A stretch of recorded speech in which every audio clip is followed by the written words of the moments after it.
Bonjour à tous, il est question aujourd'hui de Transformers Age of Extinction. Mon Dieu, que s'est-il passé chez Michael Bay? Assez surprenant. Age of Extinction est pas vraiment un reboot, on réimagine la continuité de l'histoire, mais en gardant celle des films d'avant, ce que je trouve plutôt bien fait. Je trouvais déjà que c'était pas mal d'avoir renouvelé le film, le casting, les thématiques, le scénario, sans aller dans le reboot complet. Mais en plus, en gardant vraiment les histoires d'avant, il y a toute une histoire par rapport aux événements de Chicago du film d'avant. Parce que Chicago, mais tout de même, il continue à en parler. L'histoire est donc celle alors, il s'appelle Cade? C'est ça, Cade Yeager. Je trouve que déjà le jeu de mots est vachement intelligent. Enfin, le jeu de mots. Le fait que voilà, son nom de famille soit Yeager, c'est ce qui est le nom qu'on donne en allemand, je crois, au gros robot à la Pacific Rim, qui s'appelait des Yeager, du coup, qui était des Yeager.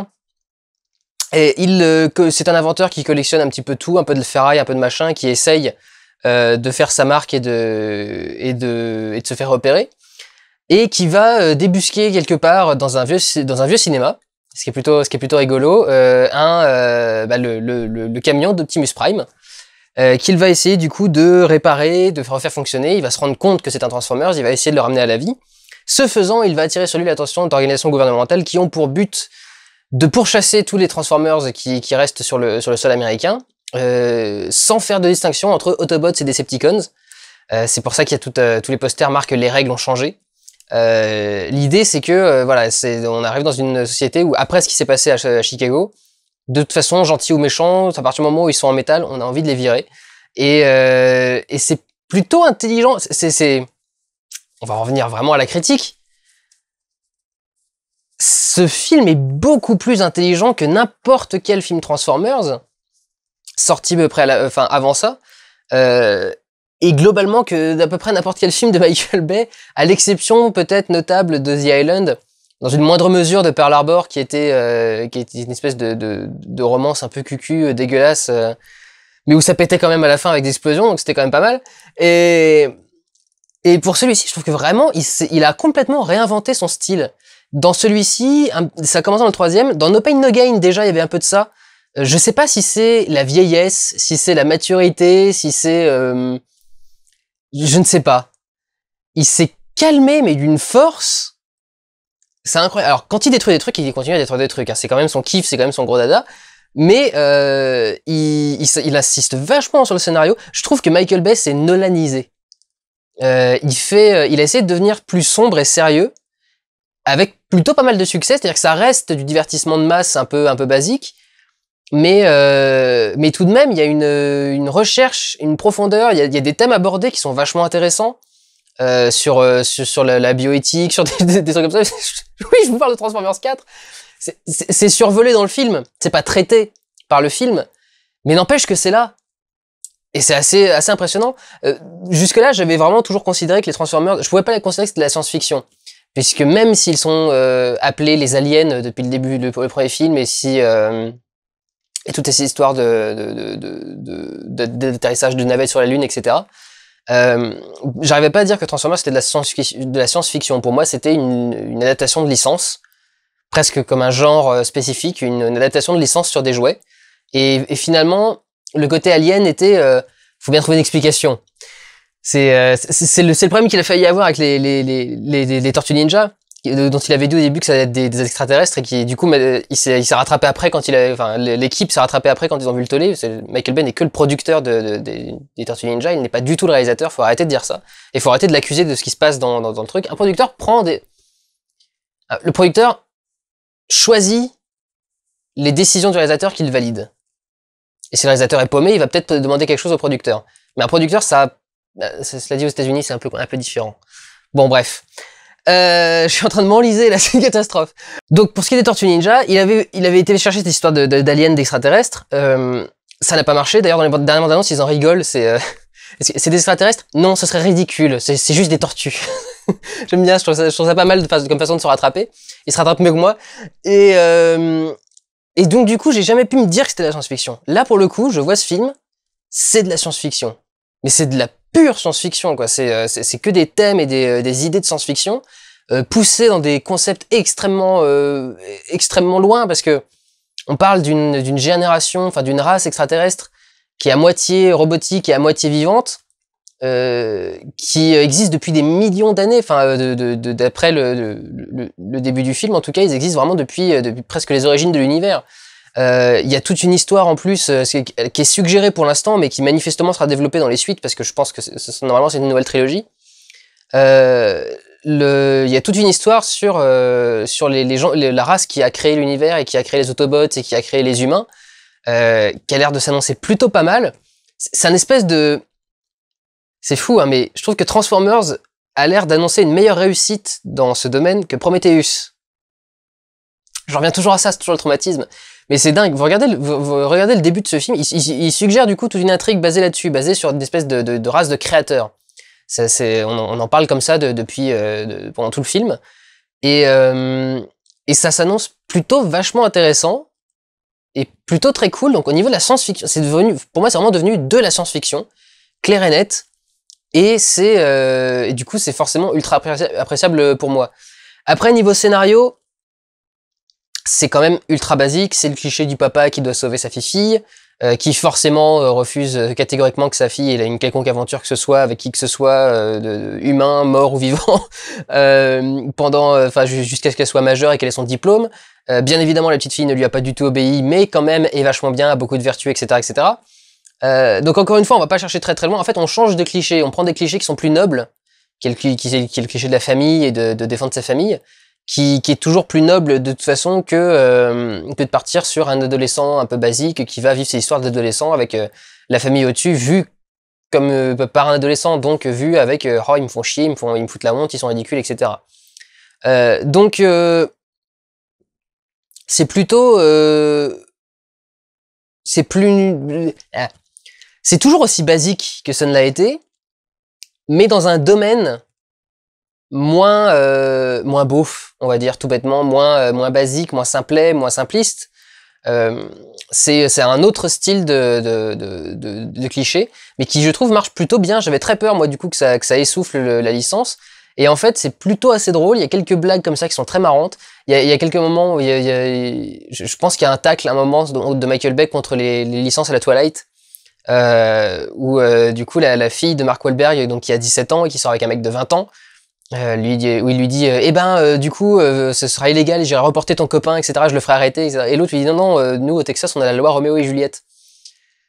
Et ils font un gros zoom énorme sur la carte et il y a marqué, c'est une loi qui est passée au Texas qui s'appelle la loi Roméo et Juliette, qui précise que si un couple avec une différence d'âge, un couple mineur-majeur, a commencé à se fréquenter avant que l'un des deux soit majeur, ils ont le droit de continuer à se fréquenter, parce que voilà, c'est juste qu'ils se sont rencontrés plus jeunes et qu'ils évoluent, ils grandissent chacun de leur côté, mais avec 3 ans d'écart toujours. Et à quoi Mark Wahlberg répond oui, enfin vous savez comment ils ont fini, Roméo et Juliette, et la nana qui est ah oui, ils ont fini amoureux, et lui il fait non, ils ont fini morts.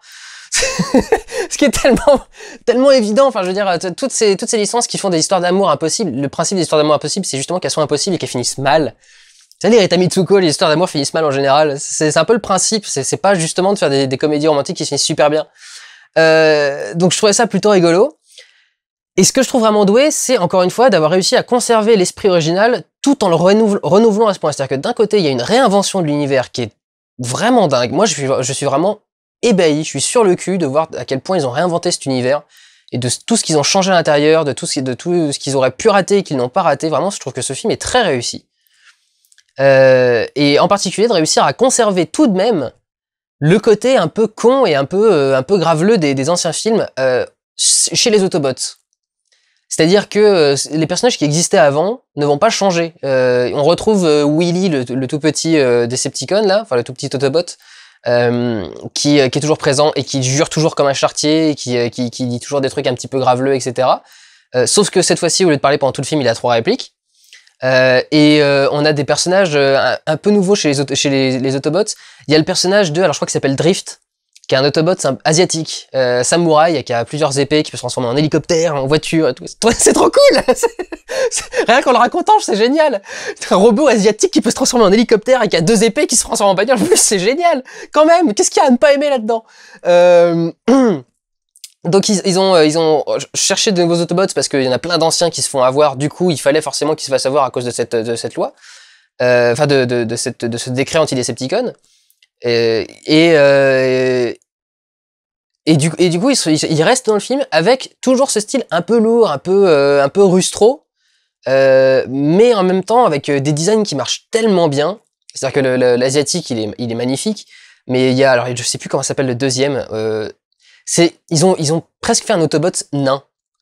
Vous savez, pour surfer sur la vague des nains de The Hobbit, ils ont fait un Autobot nain, c'est-à-dire qu'il est gigantesque, il est monstrueux, mais il a une énorme barbe, il fume un cigare constamment, il a une espèce de casque comme ça à Mathieu. Le design est génial, je le trouve ultra bien foutu. Il y a un autre personnage aussi qui a un design qui est assez ouf, parce le mec a un manteau. C'est un robot avec un manteau en tôle. Juste pour faire un manteau, quoi, parce que c'est classe dans le design. je trouve ça génial, moi, d'avoir des idées comme ça et d'assumer aussi loin le trip du on veut s'éclater, laissez-nous nous éclater, on fait ce qu'on veut, on fera n'importe quoi, vous ne cherchez pas de cohérence à chaque fois, on veut s'éclater. Et vous voyez là, on va s'éclater. Effectivement, tu racontes le moindre passage de ce film, il y a des T-Rex qui crachent du feu. Merde. Comment est-ce que vous voulez faire mieux que ça? Donc voilà, quelque chose de vraiment ils ont gardé ce côté graveleux et gras, tout en le rendant extrêmement sombre et dark d'un coup, et du coup ça sonne vraiment comme un comic relief. C'est quelque chose qui vient dans le film pour se soulager un petit peu et pour mieux vivre toute cette action un petit peu forte qui se passe devant nous, et qui vraiment est là pour faire rigoler. Alors encore une fois, ça marchera pas, il y a des gens qui aiment l'humour gras, il y a des gens qui aiment pas l'humour gras. Voilà, c'est dans ce film-là comme dans n'importe quel autre. Je veux dire, aucun film n'est fait pour que tout le monde l'aime. Donc voilà, si c'est pas votre tasse de thé, ce sera toujours pas votre tasse de thé. Je trouve personnellement que c'est vraiment ultra édulcoré. C'est un Transformers 0 en fait. Mais pas 0 en termes de prequel, c'est en termes de soda, vous savez, c'est un Transformers 0, c'est une bouteille de Transformers 0. Pour moi, c'est du Transformers light. Et en même temps, ça reste du Transformers. C'est le goût de Transformers avec 0 gras. Eh, mais je peux trouver plein de slogans, moi, faut que je le vende, Transformers. Donc ça, je trouve ça vraiment très bien. Il y a en plus tout un côté international qui est vachement intéressant. Toute la fin de l'histoire se passe en Chine, et ils ont vraiment tourné en Chine. Le décor qu'ils ont trouvé est incroyable. C'est des décors typiquement asiatiques. On peut pas vraiment trouver ce genre de décors ailleurs. C'est peut-être dans quelques pays du Maghreb qui ont une architecture à peu près pareille. Vous savez, c'est espèce d'architecture de tout petits bâtiments, de tout petits d'espèces de HLM, mais vraiment pas grands, quoi, des trucs qui font même pas 1 mètre carré par habitant, et où l'extérieur, il y a, enfin, chacun a un balcon, chacun a un ventilateur, chacun a un truc pour étendre le linge, des machins, et ça fait des espèces de relief partout sur les trucs. En 3D, c'est magnifique. Et en 3D relief, et au niveau de décor, c'est absolument incroyable. Et il y a un retour du coup de ce point de vue humain. Je trouve qu'il gère mieux le dosage entre point de vue humain assez large, enfin point de vue large pour bien comprendre l'action, et point de vue humain un peu plus serré. Je trouve que là, elle est plutôt bien gérée. En tout cas, au cinéma, ça passe très bien. C'est peut-être un peu large encore. Je trouve qu'il y a moyen d'aller encore un tout petit peu plus près, mais je trouve que c'est quand même vraiment très bien géré. Il y a plein de personnages différents qui sont assez intéressants et qui passent plutôt pas mal. Si j'avais un gros reproche à faire, je dirais peut-être que la longueur. Le film fait 2h40.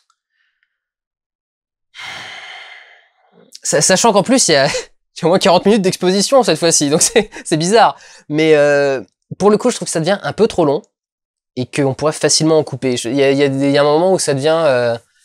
il y a trop de retournements et ça devient long. C'est jamais au point de se faire chier, parce qu'on peut pas se faire chier dans un film pareil, mais...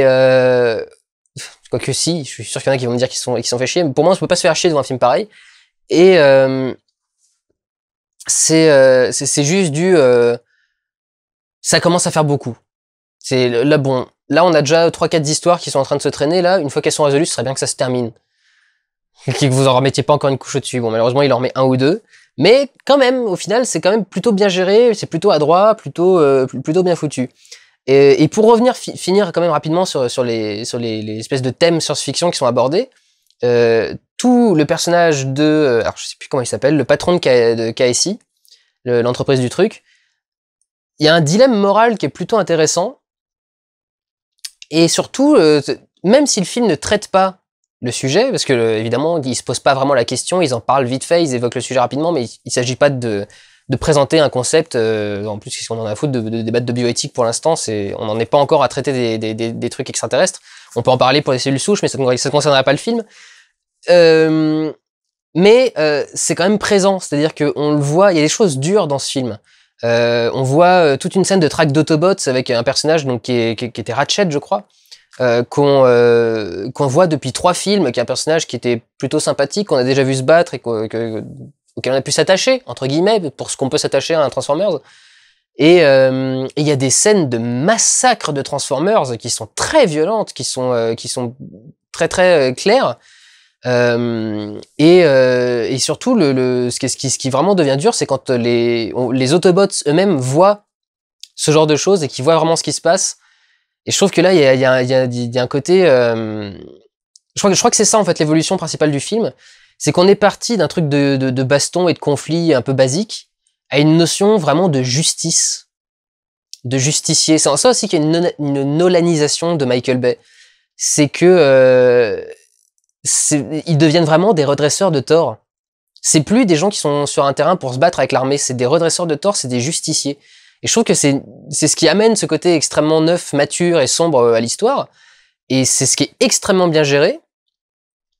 Et il y a toute une scène comme ça, quand ils découvrent ce que fait KSI avec les Autobots et comment est-ce qu'ils font leur recherche et développement pour faire la nouvelle technologie en essayant d'exploiter le système de fonctionnement des Autobots. Il y a un moment où je me suis senti, mais qu'est-ce que c'est que cette bande de connards, quoi? Vraiment, les mecs qui se croient tout permis et qui s'amusent à jouer à Dieu et à considérer qu'ils peuvent tout faire parce qu'ils ont réussi à analyser un code ADN et un machin et un code génétique, qui se rendent même pas compte dans quoi ils mettent les pieds. C'est un peu tous les thèmes de la planète des singes, du nouveau, là, ce soulèvement de la planète des singes, Rise of the Planet of the Apes. Est-ce qu'il y a des choses que, à la limite, on devrait ne même pas créer, tellement c'est risqué, tellement ça pourrait créer des choses un peu étranges. Moi, il y a toujours un truc, je suis toujours bercé d'incompréhension quand je vois qu'on continue à essayer de développer des intelligences artificielles. Alors qu'un scénario sur 4 3 scénarios sur 4 de science-fiction montrent que ce serait une très mauvaise idée et que ce serait vraiment pas un bon jeu. Et quand on voit, il y a les premières expériences d'intelligence artificielle qui sont en train de se faire, et quand on voit ce qui se passe, avec des premiers robots qu'on essaie d'apprendre à aimer et donc on n'arrive même pas à cerner qu'il se pourrait qu'il n'y ait pas d'échelle et de base et de limite et qu'ils puissent pas s'empêcher et que ça puisse faire des trucs dangereux. Il se passe vraiment des choses comme ça, la réalité rattrape la fiction, et je trouve que c'est pas mal du coup de l'intégrer là-dedans. Et il y a vraiment un côté où on a envie de lui casser la gueule à ce mec, le patron de KSI, on a envie de lui dire mais t'es vraiment un trou du cul. Et il y a toute une scène comme ça où les Transformers débarquent dans KSI et viennent faire leur scène qui avait un côté vraiment jouissif. Je suis arrivé dans un truc, j'ai fait mais oui, vas-y, casse tout, défonce-le. Donc vraiment il y a quelque chose d'assez bizarre, quelque chose que j'avais pas vécu jusqu'à devant un Transformers et qui est, je trouve, plutôt intéressant. Donc voilà, je trouve que la saga s'est vraiment bien renouvelée et opère une renaissance vraiment très intéressante. Et je suis assez curieux de voir où ça va aller. Je pense que cette trilogie va être plutôt sympa.